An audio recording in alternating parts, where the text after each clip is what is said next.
À la marge, je vais vous parler des maisons d'édition françaises, un sujet très peu traité, qu'il me semblait donc intéressant d'aborder. On va commencer par les maisons d'édition Plon. Il s'agit d'un des principaux éditeurs français, autant dire qu'avec un nom pareil, Plon, ça pèse dans le milieu. En parlant de Plon, j'espère qu'avec cette chronique je ne vais pas vous assommer, et que non plus vous n'allez pas rester de marbre. Beaucoup plus léger, nous avons les éditions du Serpent à Plumes. Très précieux et très prisé au Lido, au Carnaval de Rio, et, dans une moindre mesure, au Carnaval de Venise. Mais assez parlé de masques et de plumes, parlons désormais d'une maison d'édition à croquer, car il s'agit des éditions de l'Olivier.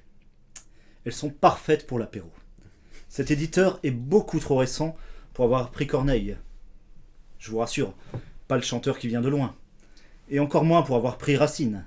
Ah oui, Olivier, arbre, racine, humour. Il y a aussi les éditions du Seuil, qui, comme leur nom l'indique, ne m'ont jamais laissé entrer. Pour être pris aux éditions du Cerf, hélas, cela signifie que vous êtes cocu. Pour les couches tard, il y a les éditions de Minuit. Pour ceux qui souhaitent faire des inventaires, eh bien, allez chez Stock. Une maison d'édition qui me botte, c'est les éditions de Milan. Même si Milan, c'est vrai, certains en ont assez. Milan assez, blague de foot. Carnavaleux, amateurs de soirées coquines, dirigez-vous vers les éditions du Léopard Masqué.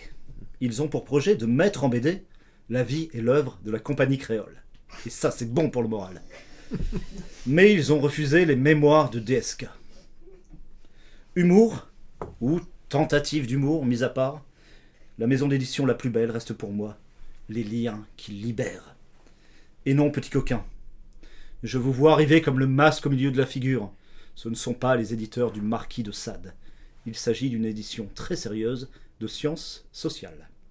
Voilà, c'est un choix, certes, partiel et partial. Et avant de regarder d'autres open cam, on va passer à mon clip, mon choix musical. Un orfèvre du langage, il s'agit d'Alain Bachung avec Oser Joséphine.